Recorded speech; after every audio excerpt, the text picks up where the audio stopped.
Good morning. While we're waiting for folks to join, I'd like to invite you to use the chat to indicate the location of your school site or region. And then we're going to roll right in to be respectful of your time. So please feel free to use the chat. Let us know where you're joining us from so we have an idea of who's with us.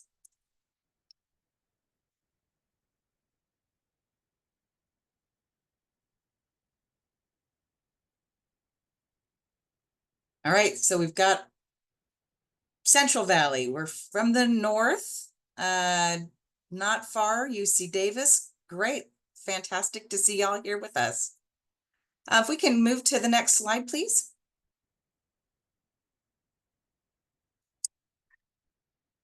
Actually, looks like it's a different order up. I wasn't looking at the new order. So just so you all know, my name is Kristen Tremarchi. I'm part of the executive office team at the Student Aid Commission. And what you're seeing right now, as we're still having some folks join us, is our mission. For anyone who's not familiar with this California Student Aid Commission, we are the principal state agency responsible for administering financial aid programs for students attending public and private universities, colleges, career technical education schools, all here in California. Our mission is promoting educational equity by making post-secondary education affordable for all Californians. On behalf of CSAC, we are grateful to have you here. Next slide, please. So get to go over some basics. We are here for 1 hour and intend to wrap up by 10 a.m. While we're using the chat right now to share exactly that, chat with one another, please use the Q&A for any questions that you have. We have staff standing by to answer those questions, and it is a much tidier way to have the response to your question tied right in to the question itself. As you all were made aware when you joined us, we are recording today's webinar, and it will be made available shortly both on our YouTube channel and the Commission's website. And that'll segue right into our encouragement that you join us on social media. All the locations are there, and we are at CA Student Aid. Next slide, please. So today's agenda is built on the shoulders of the webinar series that we kicked off back in December. Who's been here since that time? We've been joined by some of our partners at the U.S. Department of Education, UAspire, and a few of our CalSOAP project directors. The title of today's webinar, Ringing the Alarm, California Students on the Line, was derived based on what we've all heard in the news from the federal government, as well as developments that we've heard of here in California. It's more important than ever that we are here together today. And who's joining us today? We'll be joined by Madeline Villanueva, representing Immigrants Rising, as well as Alex Graves and Dr. Ara Arzumanian from AICCU. And the CSAC team will be providing updates on the budget, which we know just passed, as well as other important updates from the Commission. And then finally, we'll wrap up with our Chief Deputy Director, Catalina Missler, and be prepared to send everybody on their way on time by 10. So with that, I'm going to turn it over to our Executive Director, Dr. Daisy Gonzalez. Thank you. Good morning, everyone. Thank you, Kristen. It is 9:04, and we're so grateful that you are joining us this morning, but more grateful for all of the work that you do every single day. Today, I am seeing a lot of our colleagues from K through 12. Thank you for being here. We have a really important deadline in front of us for your students. And I see so many of our colleagues from our higher education partners across the state. So you are in the right place, and we're so grateful that you are here. I want to make sure that I thank all of our presenters. I see Gave has just joined us. The chat is very active. But I want to make sure that I acknowledge the partners that are here today, because today's webinar is very intentional. We are ringing the alarm on the work that needs to happen for the future of California. And so I'm grateful to have one of our commissioners, Dr. Shannon Gary, grateful to have our colleagues from AICCU. Thank you, Alex, for being here. Our colleagues from USC, Dr. Arzumanian. And then, of course, we asked our colleagues, Madeline from Immigrants Rising, to join us this morning, because we have really important things to talk about when it comes to serving some of the most vulnerable student populations in our state. So I will now just be honest with you and share that today's webinar should be a wake-up call to all of us. We have all been working incredibly hard. You have been organizing across the state, serving students in the middle of a storm of chaos. And we need to be clear, we now have a crisis on our hands. So today, when we walk through that data, it is for the purposes of empowering us and inspiring us to get to the finish line. We have one of that first finish lines coming at us really quickly, which is why we're having this webinar with all of you today. Many of you know that as our priority deadline, and that is a deadline that's approaching quickly in March. There will be some good news today, and so that should give us some relief, but the truth is that we have a lot more work to do. I want to acknowledge the good work that has happened across the state. First, if we could go to the next slide, I have seen so much action across the state, empowered and fueled by all of you.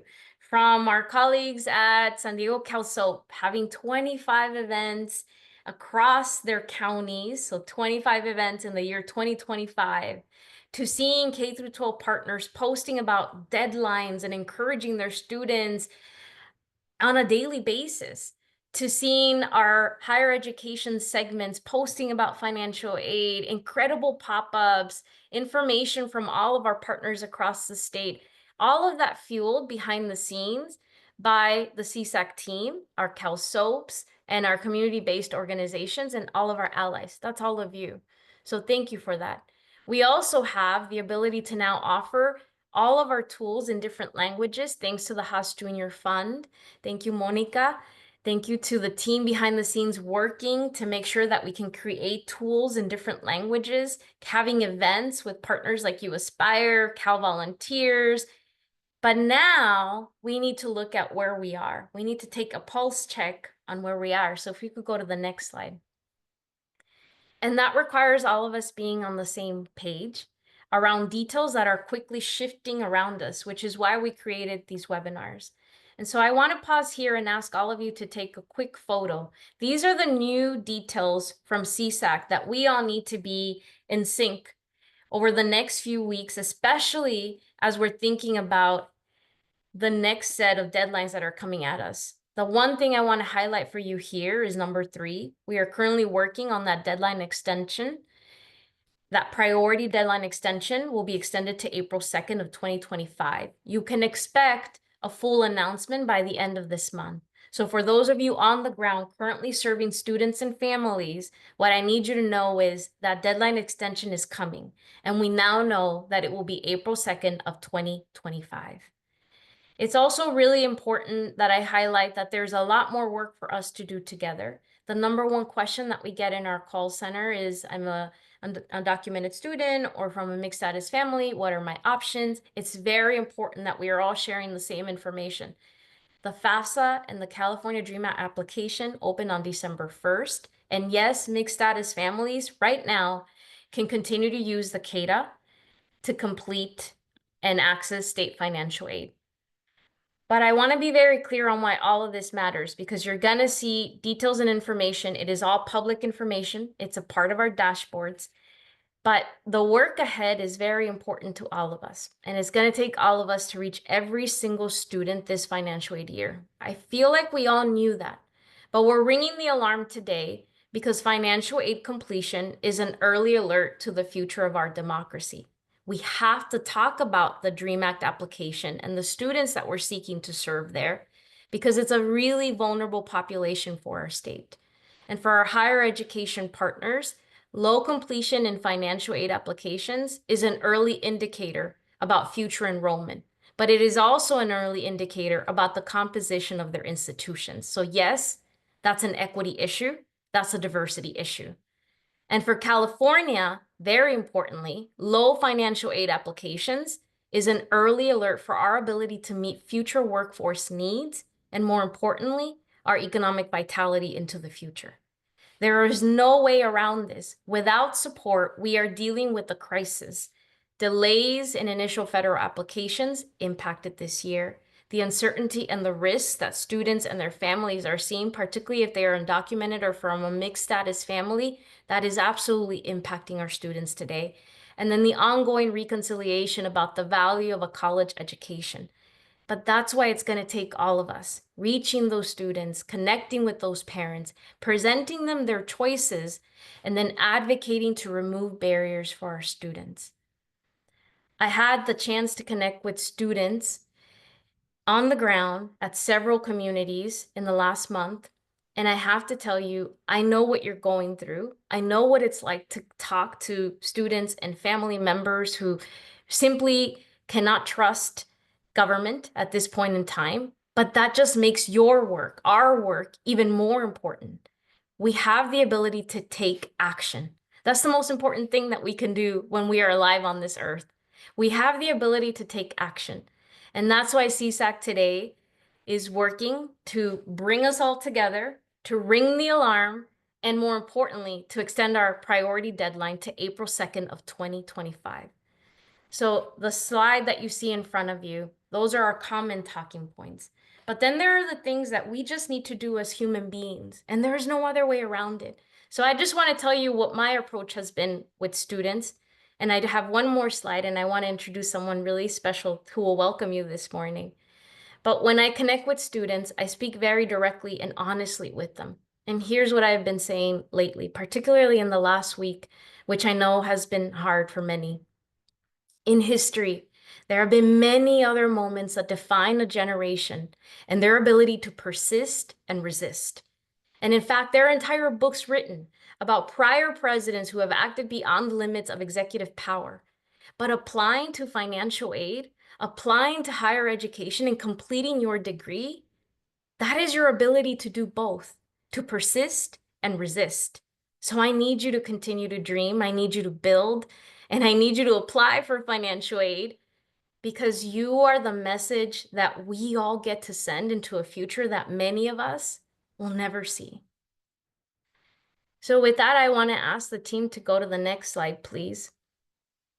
And I want to highlight just a few things that I've also shared with superintendents across the state, but it's also our ability to all of us, all 289 of us that are here right now, when people say, wow, those applications are low, I'm not sure what to do. This is what you can do. So it doesn't matter what role you play in an institution. It could be a social media post. It could be a formal letter, depending on your role. It could be you speaking to your superintendent or your college president or the president of your organization. You have the ability to inspire others. That is what we all have as human beings. So the first urgent action, and I want you to hold on to this and take a photo if you can, I want you to write a letter to seniors and families, but particularly if you work with students directly and you're first generation, sharing your story is very powerful. And I want you to do that, telling them that a deadline extension is coming. And so there is still a chance for their student to have a future and apply for financial aid. We also want to encourage many of you and, of course, superintendents. When I speak with them, I want you to review your data and your CSAC reports. I want you to know who needs additional support. And if you don't know how to access our data and our reports, we would be happy to help you. Many of you are already doing this, but we have 7 Fridays left. When we get that deadline extension and we can announce it, there will be 7 Fridays left. And so we can make a difference if we organize financial aid Fridays every Friday. And it could be one small thing, like we're going to open up the library on Fridays and you can work on your application there with support. Or on Fridays, I'm going to get my list and call every single student that still has not completed that financial aid application. No matter how small or how big that action is, it will make a difference. You can also partner with CSAC. I'm so grateful to share that we have some greater support from philanthropy behind the scenes, and we are able to join your communities at a different pace, particularly as we extend that deadline extension. So a virtual or an in-person event, of course, is still an option. So please reach out to us. And then the last action that the team and I came up with was really having a discussion as a team now, right? So we were all working towards that March deadline. You would now have until April. So it is now time to pivot. It's now time to take early action. It's now time to really think about how you're going to reach students differently because we are now on a new time clock. So I think I went above my time, but I wanted to say thank you. I wanted to tell you that you can do it. And as we walk through this data, it is here to empower us and inspire us. This is not an indictment of the work that we have done. This is like when you're on a treadmill or working out. I know I'm still trying to work out that pandemic weight, but it's that how you go from that 70% to 90% where you can't even breathe and you can only say one word. And I'm hoping that that one word, as you're talking to students, is just, yes, you can do this. Yes. So with that, I want to go to the next slide and introduce an incredible member of our commission, the California Student Aid Commission. He works at the University of San Francisco, but here for CSAC, he's a commissioner and he represents our private nonprofit universities. And for every webinar, we have our commissioners welcoming all of our colleagues who are across the state. And this morning, you have the honor of having Dr. Shannon Gary be a part of the webinar to welcome all of you today. Thank you for being here. Thank you, Executive Director Gonzalez. I really appreciate the opportunity to welcome you all here. I just think the sheer number of folks that are on this webinar shows the gravity of what we're dealing with and the alarm. So good morning and welcome to CSAC's All In Ready webinar, Ringing the Alarm, California Students on the Line. As Dr. Gonzalez mentioned, my name is Shannon Gary. I'm the commissioner that represents the independent colleges and universities here in California on California Student Aid Commission. I wanted to say thank you for being here today. I would like to extend gratitude and excitement for today's speakers from Immigrants Rising, AICCU, and from the University of Southern California, who will share their expertise in supporting students and families during this challenging time.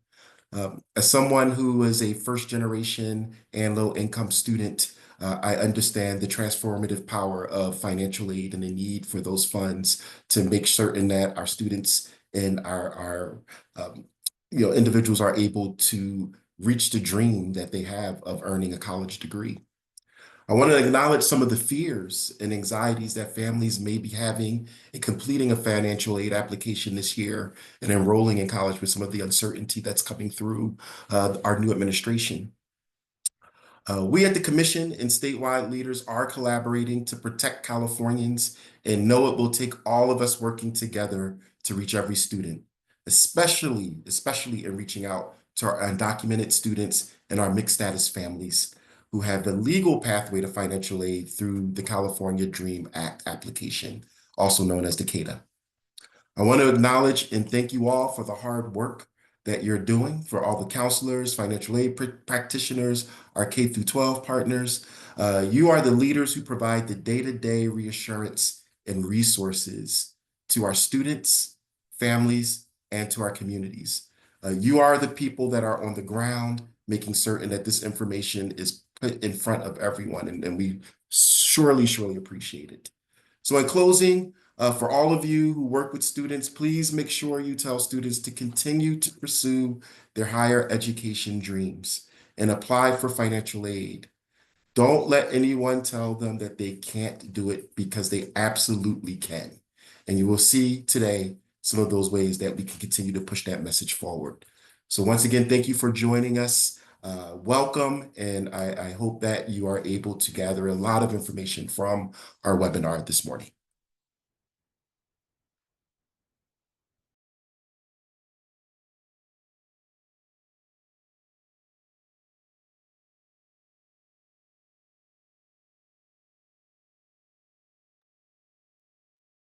Hey, thank you, Commissioner Gary.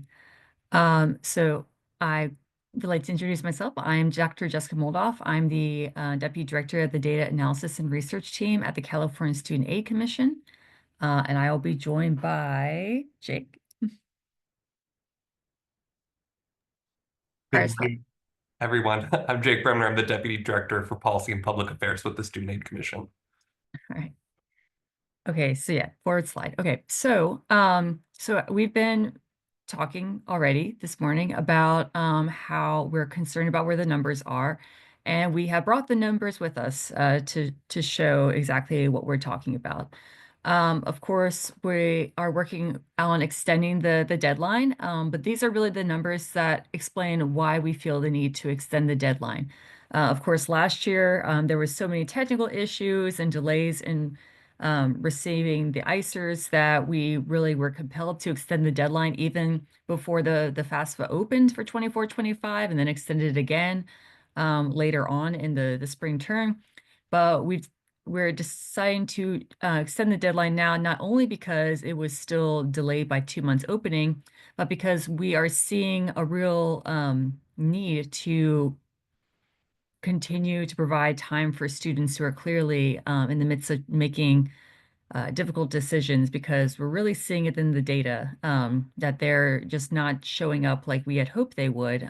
Now in this second year of the FAFSA changes, fewer technical issues, but still our numbers are not what they were in 23-24. So here we want to touch base with our most I guess, famous dashboard, the Race to Submit dashboard, which shows the percentage of completions by all California high school seniors.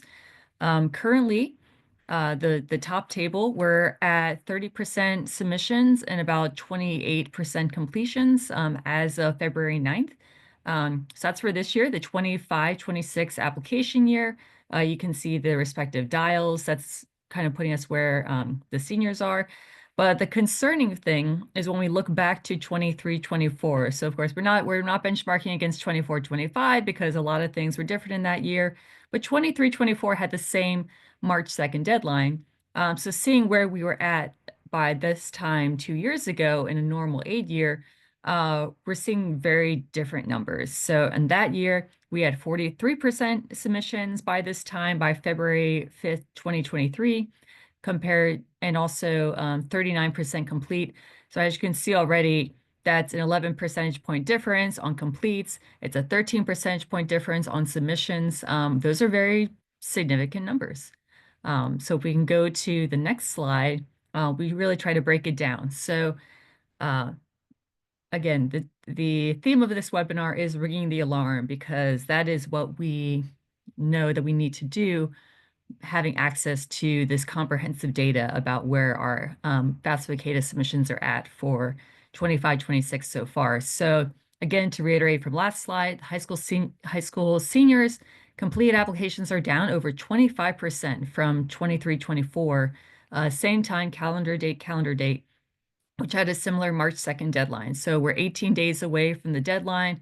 Clearly, we need time to make up that 25%, and thus why we are so aggressively seeking a deadline extension for this year. Also kind of scaling out, looking at the FAFSAs for all students, so not just high school seniors, all students are behind. These would be your like non-traditional students, your renewal filers. We see overall we're behind 14% compared to this time in 23-24 in this early February timeframe. Also, unfortunately, for all students, those students who are completing the CADA also behind 38%. This is a population that we've been seeing declines in, frankly, since the recidence of DACA kind of accelerated during the pandemic. But again, like we're seeing declines there above and beyond what we're seeing for our FAFSA population. And I think the political nature of these declines are really exemplified by what we're seeing for the population that we are have a lot of concern for in the mixed status students, where the student is able to complete the FAFSA even though one or more of their parents may not have a social. For the students who are new high school filers, so basically students who are 19 and under, which is more or less the high school senior population, but also did not file a FAFSA last year. Those numbers are down 44% over 23-24. So this is a decline that was started in 24-25 with all the technical issues that mixed status students had regarding inviting their contributors to complete the FAFSA, but now it's just being compounded by the current environment that we're just not seeing the bounce back now that some of those technical issues have been alleviated. We're still seeing declines for this particular population. So if we can go to the next slide, what some of these look like in actual numbers. So again, this is for all California residents, all levels, for older students, returning students. You can see this is comparing the same time until the deadline. So for 25, 26, this is the so many days until the March 3rd deadline that's currently existing.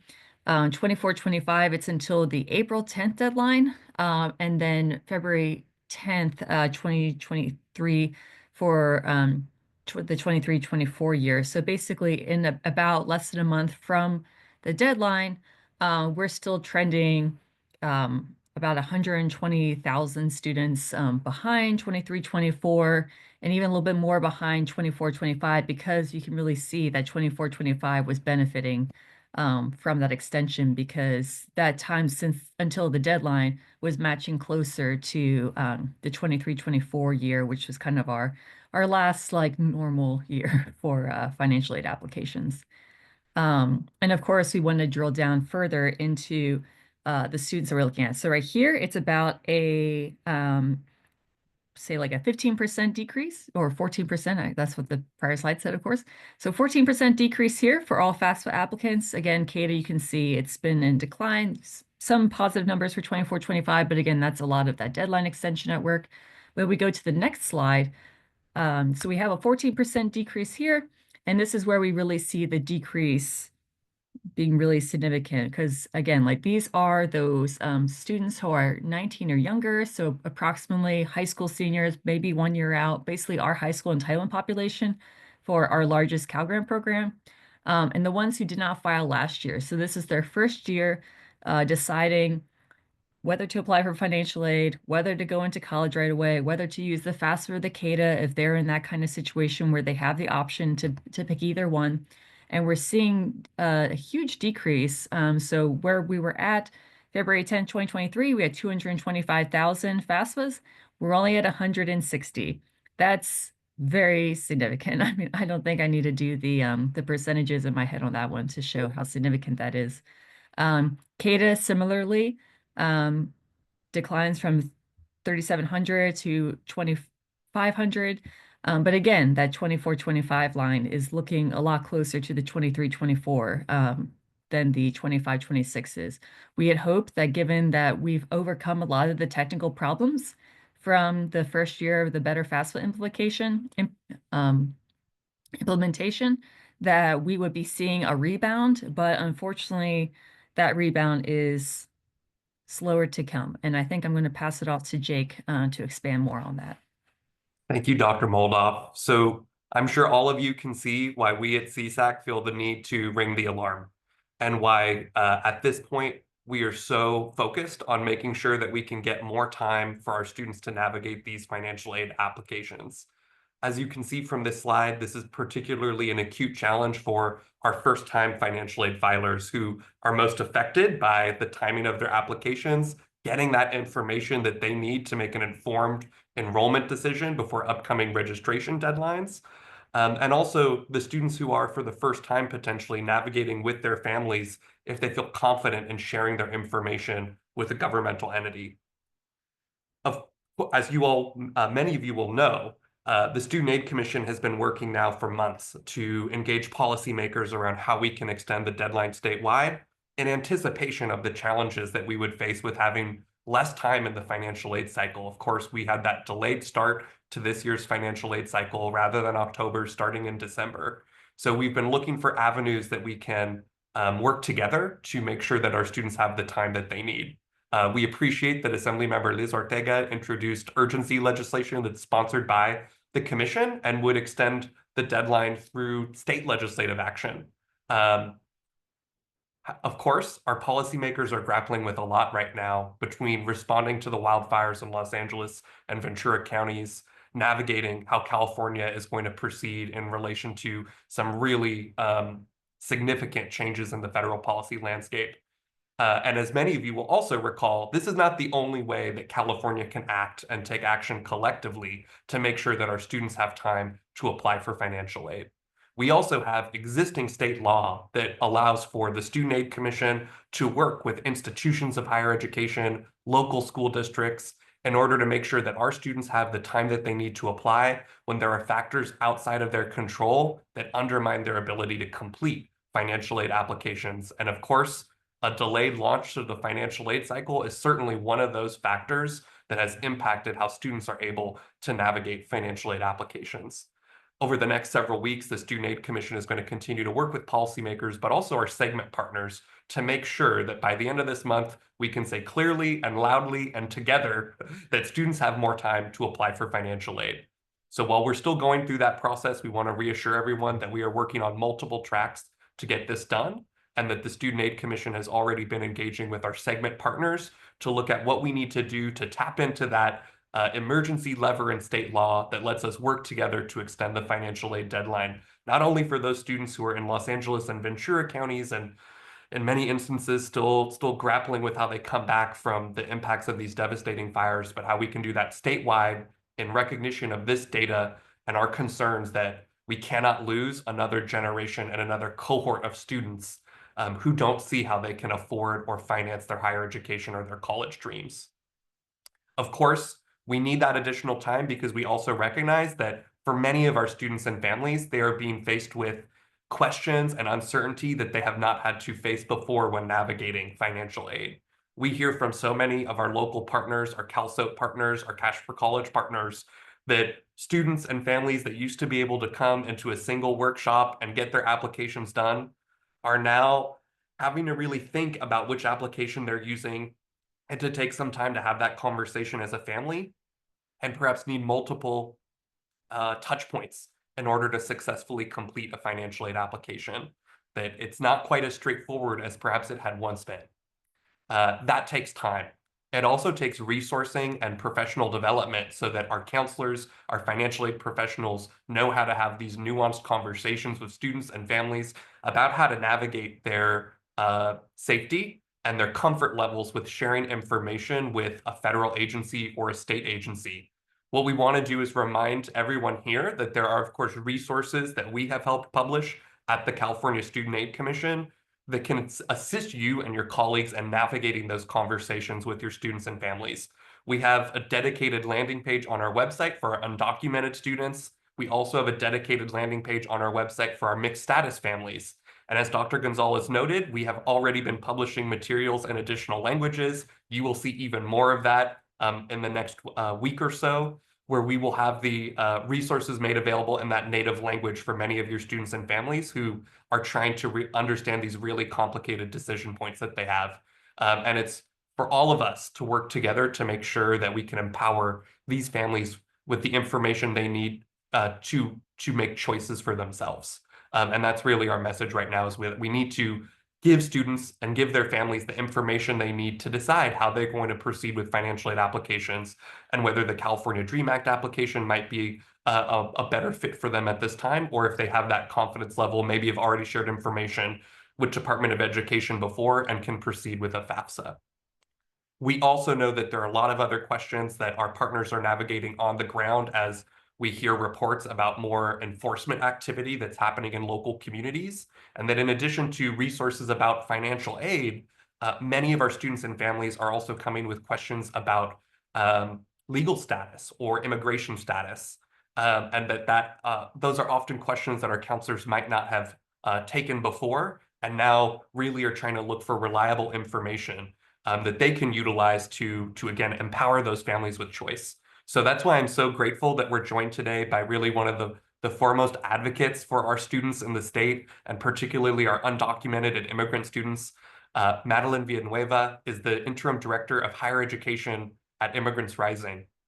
Immigrants Rising, many of you will know as a nonprofit organization here in California that was founded back in 2006 and transforms individuals and fuels broader changes through the resources and support that Immigrants Rising provides undocumented people and others so that they're able to get an education, pursue careers, and build a brighter future for themselves and their community. So we're really grateful that Madeline's here today to highlight some of the resources and information that they have available at Immigrants Rising.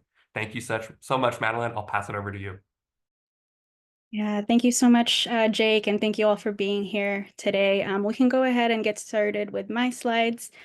So I know those are very sobering, not great numbers, right, that we're seeing in financial aid across the state. And unfortunately, the concerns of our community will continue and just grow with just all of the actions that the federal government is taking right now. And it's really hard, I think, also, I want to acknowledge that, to kind of like have definite and clear solutions and pathways forward.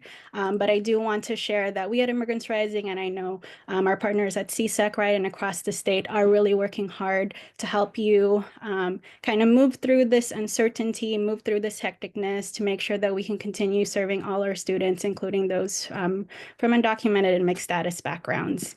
And so I'll go ahead and ask us to go to the next slide, please. And so first of all, I think I do just want to ground us in saying that protections do continue to exist here in California that kind of protect immigrant access, right, to education. We have here our immigration preparedness resource that breaks down what those different state policies and systemic guidance are that's really aimed at keeping our campuses safe for all, regardless of immigration status. And that does include things like the California model policies and just guidances from public higher education institutions and even state entities like CSAC. And it also includes different considerations and just general practices to protect student information and respond to immigration enforcement should they happen in your campus. So this is a resource, if you have not seen it yet, to kind of assess like how prepared is your campus or institution when it comes to immigration actions that might be taken in your community. And so I'll have us go to the next slide, please. And so I just want to share some general practices to protect student data that is included in that resource. And so I think the first one really starts at the individual level, where we do ask you all to kind of still familiarize yourself with the protections. I know there's always a lot of different changes happening. We try to make sure that that resource is updated. And so I think first step is kind of reading through that, sharing with colleagues and administrators, and also helping them kind of understand some of the layers of protections that we thankfully have here in the state of California. And then if we can go to the next bullet point, I think the best way right now to plan for this uncertainty that we have is to make sure that we have plans and protocols in place around, including around data collection and retention, and ensure that they align with those state guidances and other laws that's really meant to keep that information safe. If we can go to the next bullet point, and those policies are really strong, right? If key personnel, especially those from high-touch departments like financial aid, are prepared and informed and trained to implement those protocols, and that those policies are accessible and really communicated through trusted channels if there are changes to them, and that they're also shared with students to also provide the messaging, I think, which is really important at this point, that there are efforts to keep them safe and retained in our campuses. And I think the last point I just want to have, and if we can go to the last bullet point in this slide as well, I think it's also good to develop protocols if federal immigration enforcement does also request student information from these like high-touch departments. Again, there is like state laws protecting and limiting immigration enforcement, including the sharing of this sensitive information. And so also ensuring that there is protocols on your campus, and again, that key personnel are informed and trained to implement those protocols. And then I'll have us go to the next slide, please. And then this was touched upon a little bit earlier, right? Like it's very challenging right now to just have this conversation and provide these guidance with our different students and families, especially those from undocumented and mixed status backgrounds. And so our amazing partners at First Gen Empower, with collaborations from SoCalCan as well, created this really great guide that provides talking points, kind of script language, advice, best practices, and how to have those conversations with your students and families. And generally, some of the practices shared in this guide is kind of helping acknowledge the fear that's in the community right now, but not inciting them through explaining and walking students through their different options around financial aid, really still sharing those protections that continue to exist here at the state level, and that there are resources and support available to help them navigate this very uncertain time. And for undocumented students specifically, still bringing up and talking and having conversations about the value of still pursuing higher education, right? To help them make an informed decision whether or not college is actually the right pathway for them at this moment.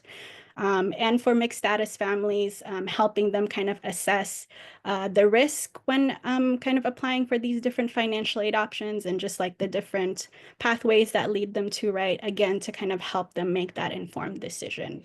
And we'll go to my last slide if we can, please. And just want to close off with some additional resources. I'm going to try to drop some of these links in the chat after I finish talking.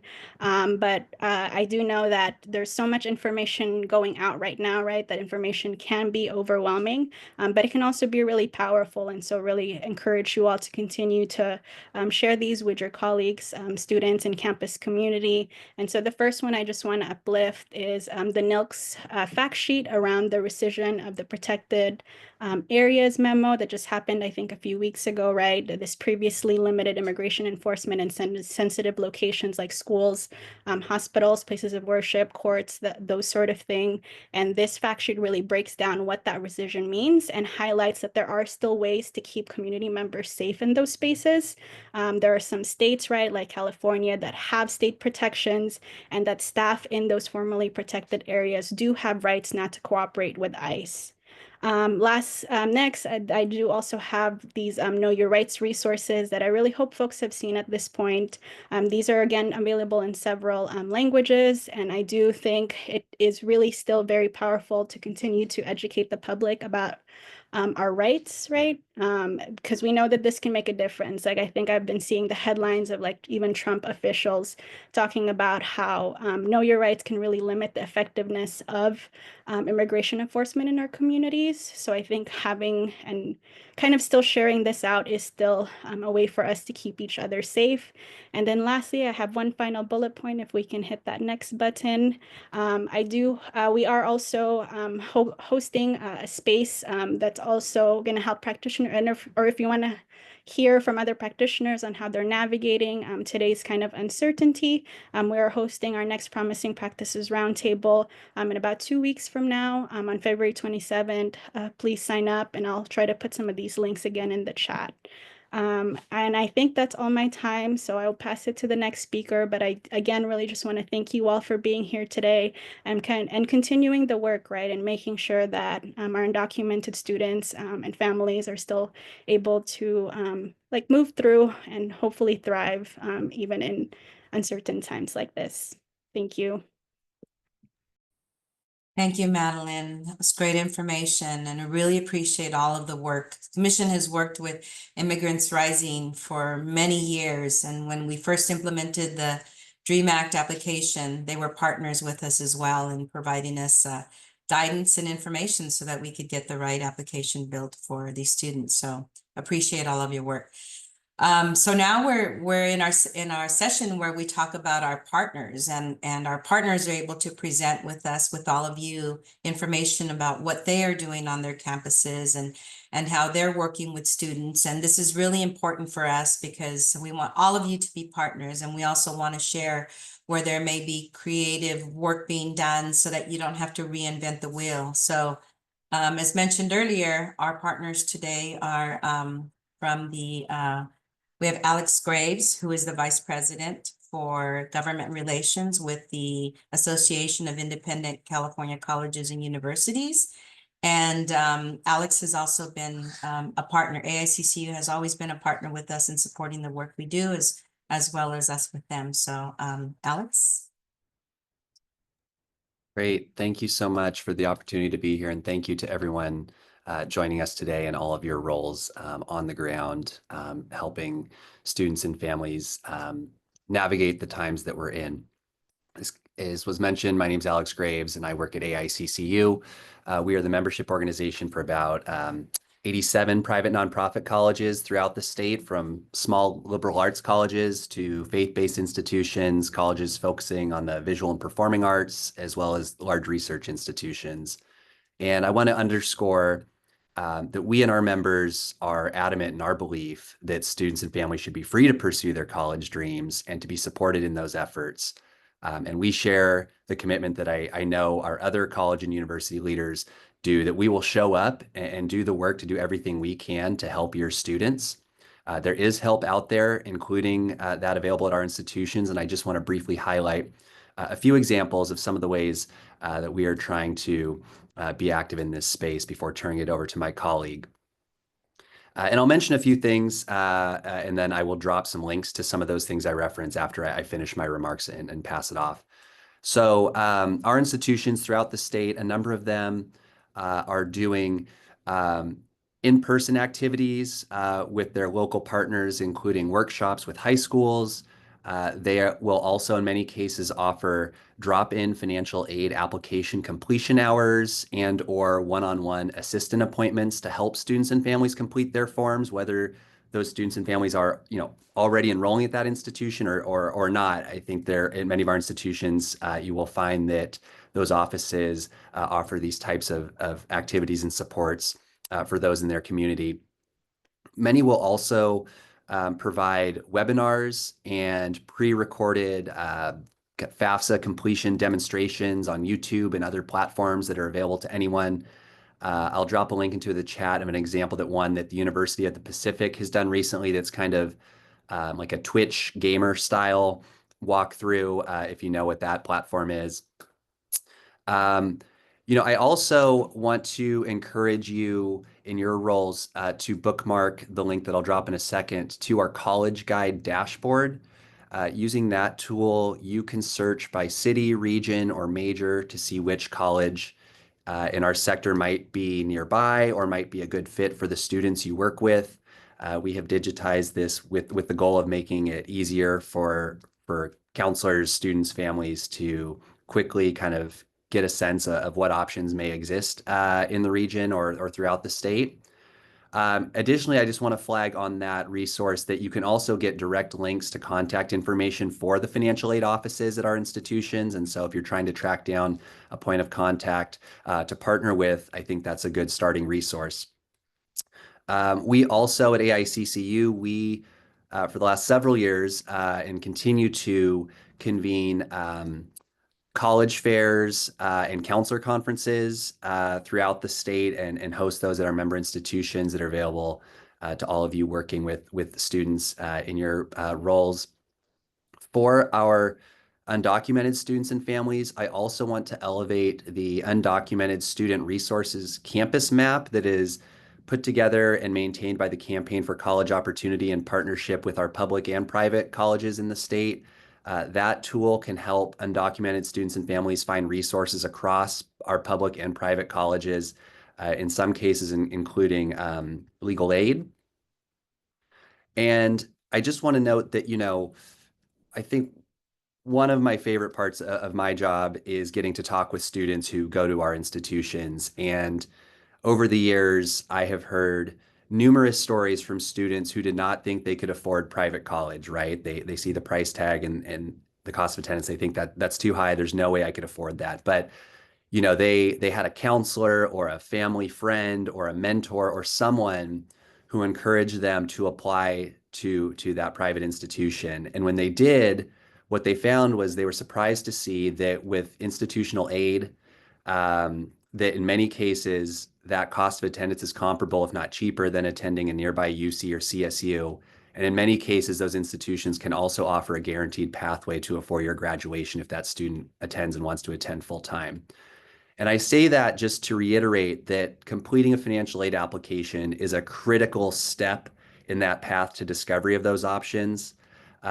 Without the financial aid application, right, the institution doesn't have the information necessary to offer that financial aid package to the student and their family. So please know that there is help out there at our institutions, and we at AICCU are also here to partner with you. Please feel free to reach out to me. I'll drop my email into the chat if you'd like to plan future collaborations or explore ways we can partner. And so with that, I want to turn to my colleague, Dr. Ara Arzumanian, who is the program director at USC's College Advising Corps, to talk a little more about the work that they're doing on the ground.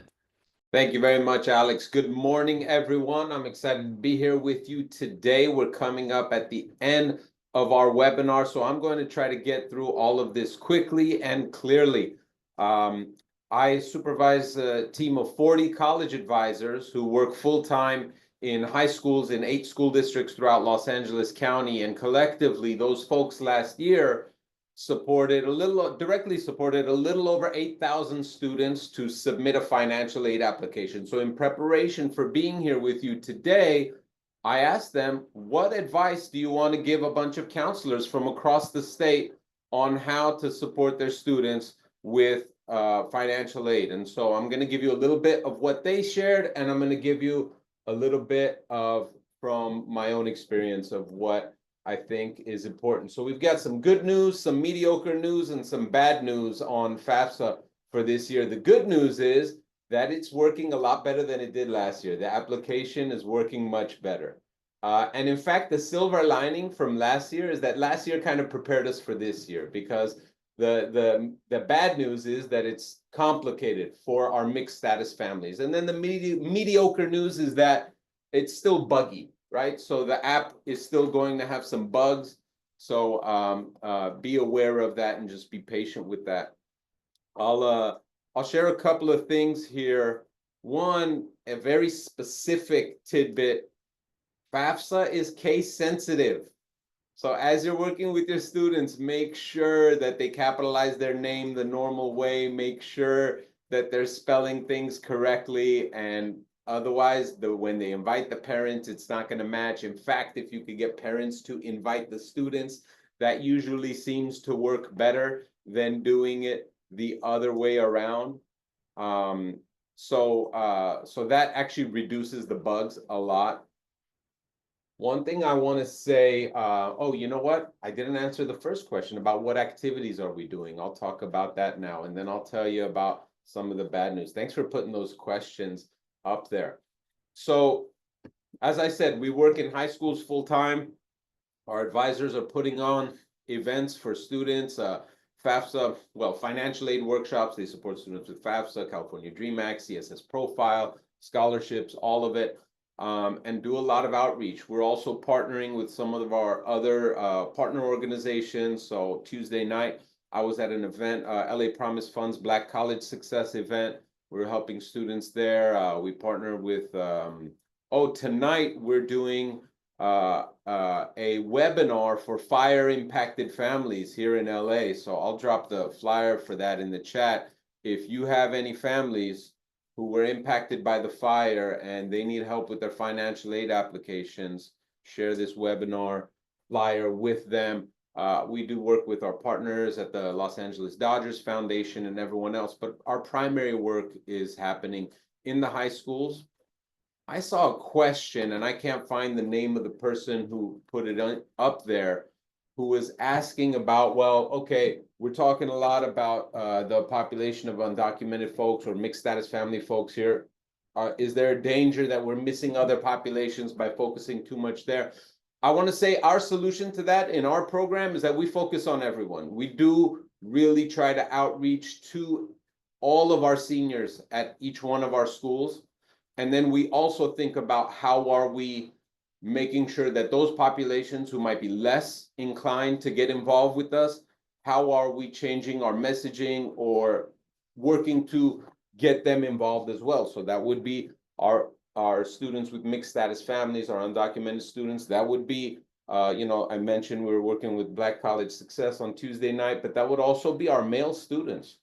For those of you who look at your program data, I would encourage you to look at your data disaggregated by sex. You will find that your male students are behind in all of the positive indicators you measure, and they're ahead in all of the negative indicators you measure. And that's true for male students in every racial, ethnic group, every socioeconomic status, every age group that we measure in terms of education. So definitely take a look at that and think about how are you outreaching to them as well.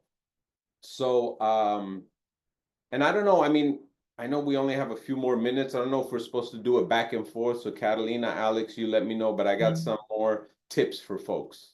Dr. Arzumanian, thank you very much. I think, yeah, it was to provide the tips, and I think that, you know, you shared with us what your campus is doing and how you're working directly with students. So I don't know if you, maybe one more minute to give any tips if you need that, or.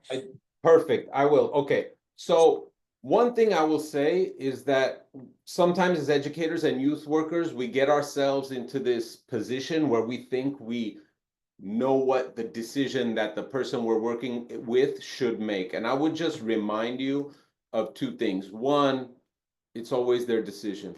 It is always their decision. Sometimes they're going to be comfortable filling out that application. Sometimes they're not. And we have to let them make that decision. It's incumbent upon us to give them as much information as possible to make the most informed decision that they can. So I dropped two resources. This is not legal advice. This is not immigration advice. These are two resources that we use within our team for folks to kind of go through a decision-making matrix with families and students and allow them to make their own decision about which app they complete, whether or not they complete, and knowing what's available to them. So check out those. We've got it. It's the same thing, but one's in English, one's in Spanish.